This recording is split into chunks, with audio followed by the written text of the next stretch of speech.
Hello friends, आज हम करेंगे पार्टनरशिप अकाउंट। पार्टनरशिप अकाउंट में सबसे पहले हम करेंगे पार्टनरशिप फॉर्म कि पार्टनरशिप क्यों होती है। सबसे पहले अगर पार्टनरशिप ना हो तो कोई एक व्यक्ति ही बिज़नेस करेगा, वो अकेला बिज़नेस करेगा तो सारी कैपिटल भी उसी की होगी, उस बिज़नेस को कंट्रोल भी वही करेगा और रिस्क अगर बिज़नेस में हुआ तो वो भी वही सहन करेगा जो अकेला आदमी जो बिज़नेस कर रहा है। तो उस अकेले आदमी की रिस्क टेकिंग कैपेसिटी जो है वो लिमिटेड होती है, वो एक लिमिट तक ही रिस्क को सहन कर सकता है। हो सकता है बिज़नेस में ज़्यादा रिस्क हो जाए, ज़्यादा नुकसान हो जाए तो वो अकेला आदमी उस नुकसान को सहन नहीं कर सकता। इसलिए रिस्क टेकिंग कैपेसिटी अकेले व्यक्ति की लिमिटेड होती है। इसलिए कुछ आदमी मिलके बिज़नेस करते हैं। अब अकेला बिज़नेस करेगा तो अकेला कैपिटल लगाएगा, अकेला सारा लॉस भी सहन करेगा, प्रॉफिट भी सहन करेगा, प्रॉफिट भी अपना कमाएगा। पर अगर लॉस ज़्यादा हो गया तो वो अकेला आदमी सहन नहीं कर सकता। इसलिए कुछ आदमी मिलके एक एग्रीमेंट करते हैं, उस एग्रीमेंट को पार्टनरशिप कहते हैं। वो एग्रीमेंट कुछ आदमी मिलके करते हैं, जो करते हैं बिज़नेस को चलाने के लिए। भी अकेला आदमी बिज़नेस नहीं चला सकता, इस वजह से दो या दो से ज़्यादा आदमी मिलके बिज़नेस को चलाते हैं। वो एग्रीमेंट करते हैं कि भी हम बिज़नेस चलाएंगे, जो प्रॉफिट बटेगा हम आपस में शेयर कर लेंगे, जो प्रॉफिट आएगा बिज़नेस से वो हम आपस में शेयर कर लेंगे। इसलिए पार्टनरशिप बनती है। जो दो से ज़्यादा आदमी मिलके एग्रीमेंट करते हैं उसी को हम पार्टनरशिप कहते हैं। पार्टनरशिप मीन्स वो 2 या 3 आदमी जितने भी हैं जो उस एग्रीमेंट पर साइन कर रहे हैं वो सब ही पार्टनर्स कहलाएंगे उस पार्टनरशिप फॉर्म के। अब एक डेफिनेशन है पार्टनरशिप फॉर्म की। According to section 4 of Indian partnership act 1932, partnership एक ऐसा रिलेशनशिप है between person who have agreed to share the profits of a business carried on by all or any of them acting for all. Means partnership एक ऐसा relationship है उन person के बीच में, उन आदमियों के बीच में, जो भी पार्टनर्स हैं उनके बीच में एक ऐसा रिलेशनशिप है जो ये एग्री करते हैं कि हम जो भी प्रॉफिट होएगा बिज़नेस से उसको हम आपस में शेयर करेंगे। जो वो बिज़नेस है या तो वो सभी चलाएंगे मिलके, कैरिड ऑन बाय ऑल, या तो वो बिज़नेस सभी चलाएंगे मिलके, या फिर any of them acting for all, या उनमें से कोई 1 या 2 पार्टनर जो है वो बिज़नेस को चलाएंगे। उसका मतलब ये है पार्टनरशिप एक ऐसा रिलेशनशिप है उन पार्टनर्स के बीच में जो अपना प्रॉफिट शेयर करने के लिए एग्री हैं।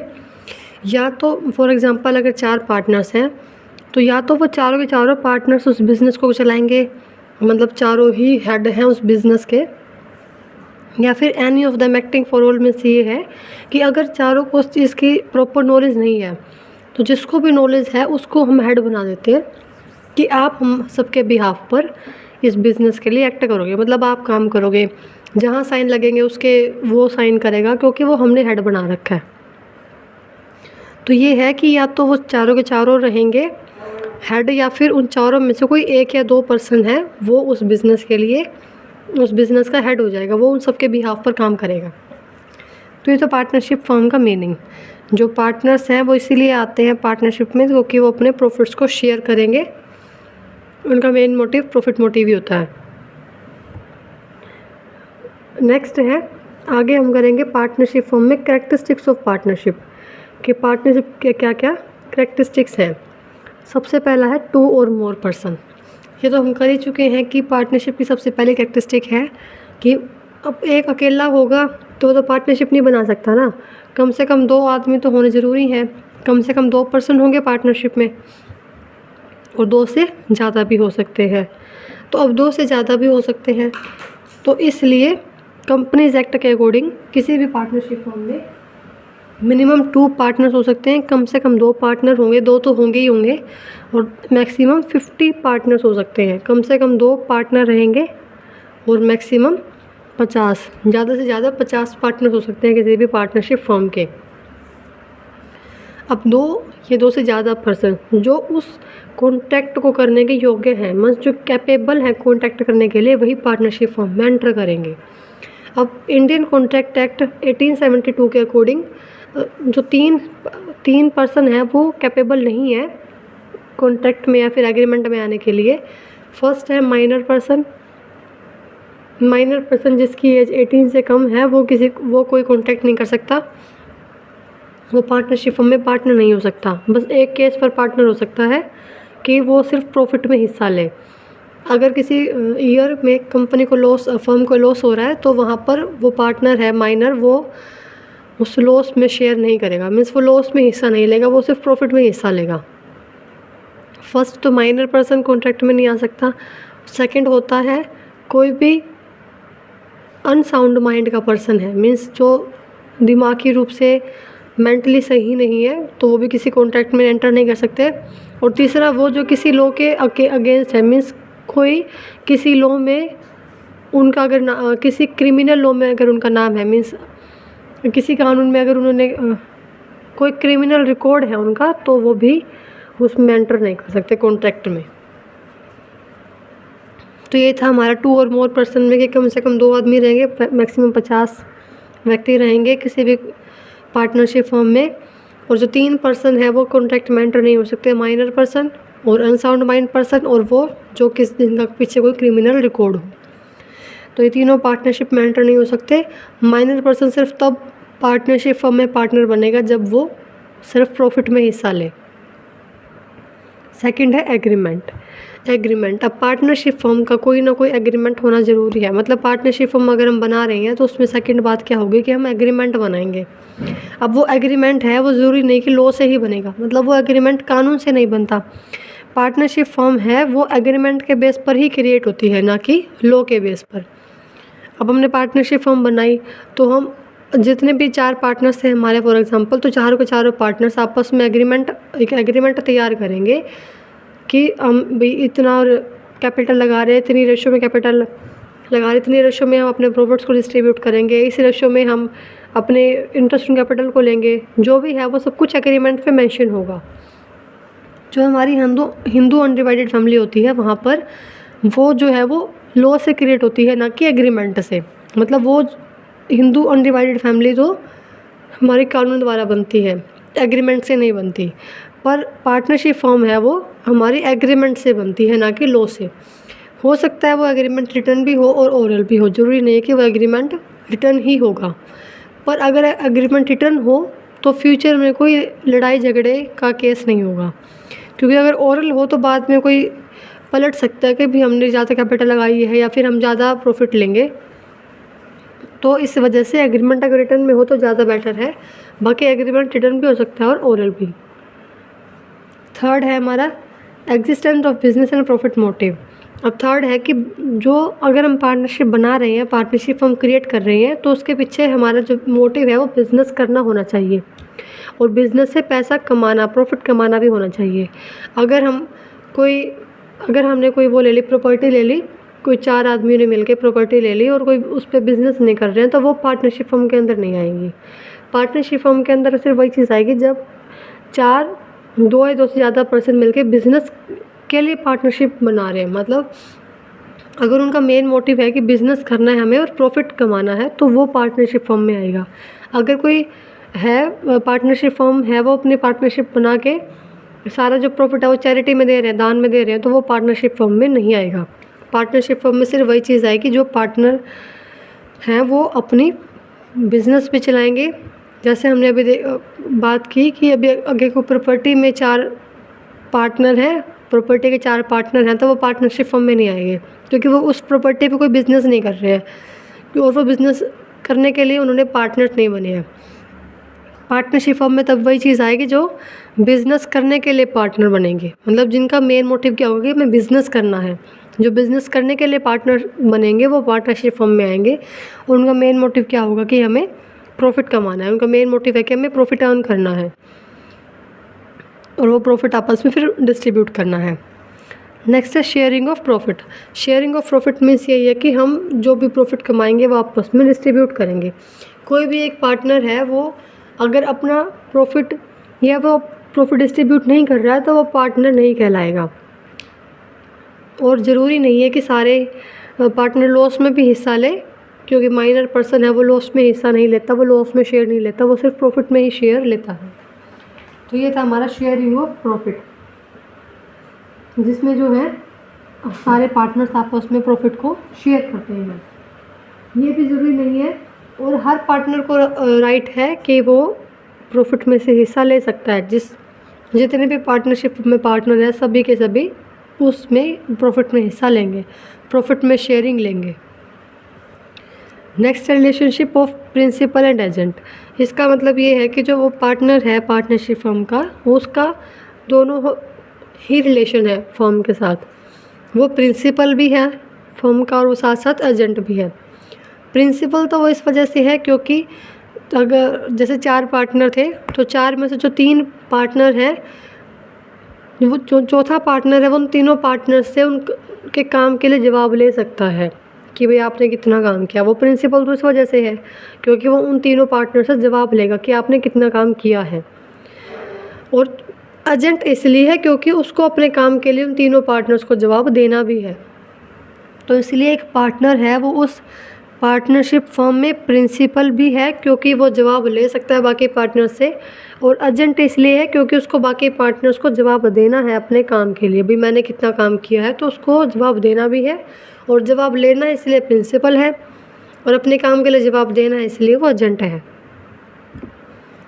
नेक्स्ट है business carried on by all or any of them acting for all. इसका मतलब ये है कि ये तो हमने अभी क्या था कि बिज़नेस है तो वो सभी के सभी चलाएंगे, मीन्स सभी के सभी हेड होंगे उस बिज़नेस के, या फिर any of them acting for all, या फिर किसी के पास ज़्यादा अच्छी नॉलेज होती है बिज़नेस की तो वो हेड हम बना देते हैं।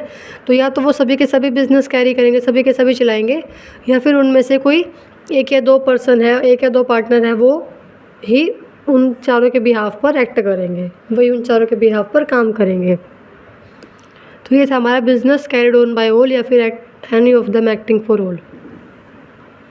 नेक्स्ट है नो सेपरेट एग्जिस्टेंस। इसका मतलब ये है कि फर्म का और पार्टनर का अलग अलग एग्जिस्टेंस नहीं है, क्योंकि कंपनी अगर हम क्रिएट करते हैं, कंपनी और उसके मेंबर वो अलग अलग हैं, कंपनी की अपनी एक अलग आइडेंटिटी है, पर पार्टनरशिप फर्म की और पार्टनर की कोई सेपरेट एंटिटी नहीं है।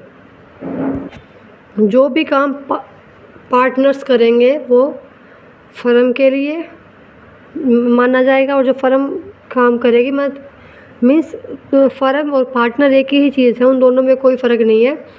अगर उन चारों पार्टनर्स में से कोई एक भी काम करता है, कोई एक भी कोई कदम उठाता है, तो वो बाकी पार्टनर्स भी उस चीज़ के लिए जवाबदेही होंगे, मतलब सबके सब रिस्पॉन्सिबल होंगे उस चीज़ के लिए। तो यहाँ पर पार्टनरशिप फर्म और पार्टनर एक ही चीज़ है, उन दोनों में कोई फ़र्क नहीं है, दोनों का एक ही अस्तित्व है, मतलब कोई अलग अलग अस्तित्व नहीं है पार्टनर का और पार्टनरशिप फर्म का। ये थे हमारे कैरेक्टरिस्टिक्स ऑफ पार्टनरशिप, जिसमें मेन बात है कि उनके बीच में एग्रीमेंट होना ज़रूरी है, वो एग्रीमेंट में भी रिटर्न हो, में भी ओरल हो, और वो जो बिज़नेस वो पार्टनरशिप जो बना रही है उनका मेन मोटिव क्या होगा कि वो बिज़नेस करेंगे और वो प्रॉफिट कमाएंगे। अगर उनका मेन मोटिव बिज़नेस करना नहीं है तो वो भी पार्टनरशिप फर्म में नहीं आएंगे। कुछ पार्टनरशिप ऐसे बनाते हैं वो कि हम पार्टनरशिप बना रहे हैं और जो जितना भी प्रॉफिट हम प्रॉफिट के लिए काम नहीं करेंगे, तो वो नॉट फॉर प्रॉफिट ऑर्गेनाइजेशन में जाएगा, वो पार्टनरशिप फर्म में नहीं आएगा। और वो जो जितना भी प्रॉफिट होगा वो आपस में शेयर करेंगे, उनमें से कोई या तो सभी बिज़नेस चलाएंगे या उनमें से कोई 1 या 2 पर्सन है वो बिज़नेस को कैरी करेगा। और उनका जो रिलेशनशिप है वो प्रिंसिपल और एजेंट का होगा, मतलब प्रिंसिपल भी है कोई पार्टनर और साथ साथ एक एजेंट भी है, क्योंकि उसको जवाब देना भी है बाकी पार्टनर्स को। और पार्टनरशिप फर्म का और पार्टनर्स का कोई अलग अलग एंटिटी नहीं है, दोनों एक ही चीज़ है। आगे हम करेंगे राइट्स ऑफ पार्टनर कि पार्टनर्स के क्या क्या राइट हो सकते हैं। सबसे पहला राइट है कि हर पार्टनर को प्रॉफिट और लॉस में शेयर करने का अधिकार है, मतलब हर पार्टनर्स को ये राइट है कि वो प्रॉफिट और लॉस में शेयर करे। दूसरा है कि हर पार्टनर को राइट है कि वो बिज़नेस के हर कंडक्ट में हिस्सा ले, मतलब बिज़नेस में जो भी एक्टिविटीज़ हो रही हैं तो वो हर एक्टिविटी में हिस्सा ले सकता है हर पार्टनर। थर्ड है कि हर पार्टनर को ये राइट है कि वो किसी भी टाइम पार्टनरशिप के अकाउंट चेक कर सकता है, उनको इंस्पेक्ट कर सकता है किसी भी टाइम, और उनकी फ़ोटोकॉपी भी ले सकता है। अगर 4 पार्टनर हैं और किसी एक पार्टनर को फ़ोटोकॉपी चाहिए तो 3 पार्टनर मना नहीं कर सकते, क्योंकि हर पार्टनर को राइट है कि वो किसी भी अकाउंट की फ़ोटोकॉपी या फिर उनको चेक कर सकते हैं। जो भी पार्टनरशिप फर्म की जो भी प्रॉपर्टी होगी उनके सभी के सभी पार्टनर्स जॉइंट ओनर होंगे। ऐसा नहीं है कि सिर्फ एक ही ओनर होगा पार्टनरशिप फर्म की प्रॉपर्टी का। और अगर कोई पार्टनरशिप फर्म में कोई पार्टनर फर्म को लोन दे रहा है तो वो फिक्स है कि वो 6% से इंटरेस्ट भी लेगा उस लोन पर। ऐसा नहीं है कि उसने लोन देकर छोड़ दिया, वो लोन भी लेगा, साथ वो उस लोन पर 6% के रेट से इंटरेस्ट भी लेगा। वो 6% रेट फिक्स है। और हर पार्टनर को राइट है कि वो किसी भी टाइम अगर रिटायर होना चाहे तो वो नोटिस देकर अपना फर्म से रिटायर हो सकता है। तो ये तो राइट ऑफ पार्टनर्स हमने अभी तक किए। पार्टनरशिप फर्म क्या होती है, पार्टनरशिप फर्म क्यों क्रिएट होती है, और पार्टनरशिप अकाउंट बनाए ही इसलिए जाते हैं पार्टनरशिप अकाउंट फर्म के, क्योंकि जो पार्टनरशिप अकाउंट है वो एक ट्रू पिक्चर बताते हैं कि पार्टनरशिप बिजनेस कैसा चल रहा है। जो हम पार्टनरशिप अकाउंट बनाते हैं वो हमें बहुत ध्यान से बनाने चाहिए और बहुत एक्यूरेट वे में बनाने चाहिए, क्योंकि आगे जो पार्टनरशिप फर्म का जो बिज़नेस है वो हमें पार्टनरशिप अकाउंट से पता चलता है कि पार्टनरशिप मतलब जो हमारा बिज़नेस है कैसा चल रहा है। इस वजह से पार्टनरशिप अकाउंट बनाती है पार्टनरशिप फर्म, जैसे हम उसको पार्टनरशिप अकाउंट बोलते हैं। उसके बाद हमने की कैरेक्टरिस्टिक्स ऑफ पार्टनरशिप, फिर हमने किया राइट ऑफ पार्टनरशिप। उसके बाद हम नेक्स्ट वीडियो में करेंगे कि पार्टनरशिप डीड क्या होती है और उसमें क्या क्या डीड में क्या क्या, उस एग्रीमेंट में क्या क्या पॉइंट्स हमें कवर करने चाहिए। अगर आपको हमारी वीडियो पसंद आई है तो लाइक करें, शेयर करें और अपने फ्रेंड्स के साथ शेयर करें और सब्सक्राइब करें हमारे चैनल को। और अगर आपको कोई टॉपिक समझ नहीं आया या फिर आपको किसी और टॉपिक पर वीडियो चाहिए तो आप हमें कमेंट कर सकते हैं। साथ साथ आप हमारी ईमेल आईडी पर भी मेल कर सकते हैं। हमारी ईमेल आईडी आपको डिस्क्रिप्शन में मिल जाएगी।